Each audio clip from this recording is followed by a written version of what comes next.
అసలు ఎందుకు చదవాలి ఏపీ హిస్టరీ అంటే నా ఆలోచనలో ఒకటి జ్ఞానాన్ని పెంచుకోవాలి. జ్ఞానాన్ని పెంచుకోవడానికి చదవాలా, దాంతోపాటు ఉపాధి కొరకు చదవాలి, ఉద్యోగం కొరకు చదవాలి, స్థిరపడడం కొరకు చదవాలి. ఇందు కొరకు ఏపీ హిస్టరీ చదవాలి. మన గురించి మనం తెలుసుకోవాలి. అమరావతి ఆంధ్రుల రాజధాని. ఎన్నో కలలు కన్నా అమరావతి.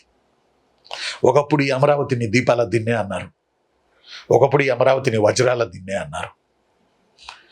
ఈ అమరావతిలో బౌద్ధ స్తూపం ఉంది. అశోకుడు పునాది వేయబడిన బౌద్ధ స్తూపం. అశోకుడు జగ్గేపేట, అశోకుడు భట్టిప్రోలు, అశోకుడు అమరావతి, భట్టిప్రోలు, జగ్గేపేట, నాగార్జునకొండ, ఈ 4 ప్లేసుల్లో అశోకుడు స్తూపాలకి పునాది వేశాడు, బౌద్ధ స్తూపాలకి.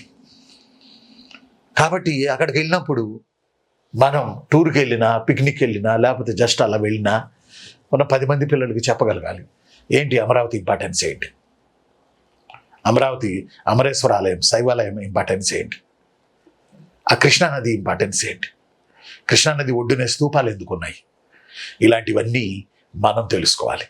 చరిత్ర పరిజ్ఞానం లేని వ్యక్తి యాక్సిడెంట్ అయి మెదడు పోయినట్టు మనం అంచనా వేయచ్చు. ఫర్ ఎగ్జాంపుల్, ఒక వ్యక్తికి యాక్సిడెంట్ అయ్యి అనకూడదు కానీ తలకు దెబ్బ తగిలింది అనుకోండి, నువ్వెవరు అని అడిగితే అతను ఏం చెప్పగలడు? అతనికి ఫ్యూచర్ తెలీదు, గతించిన భూతకాలం తెలియదు. చరిత్ర తెలియకపోతే అదే. ఇప్పుడు మనం ఎదుర్కొంటున్న రాష్ట్రంలో మనందరినీ ఒకదాటిపై ఉంచడానికి ఆంధ్రుల చరిత్ర అనేది కీలకం. కానీ ఈ చరిత్ర తెలియకపోవడం వల్లే మనం అందరం ఒకటై మనకు తెచ్చుకోవాల్సినవి హోదా కానీ, అంటే హోదా అంటే గతం, హోదా కానీ, ఈ హోదా కానీ, ఇవన్నీ మనం తెచ్చుకోలేకపోతున్నాం. మనందరం ఏకట్టాయి పోరాటం చేయలేకపోతున్నాం. కారణం ఏంటో తెలుసా? మన హిస్టరీ మనం తెలుసుకోలేకపోవడం. తెలంగాణ రాష్ట్రం ఎలా వచ్చిందో తెలుసా?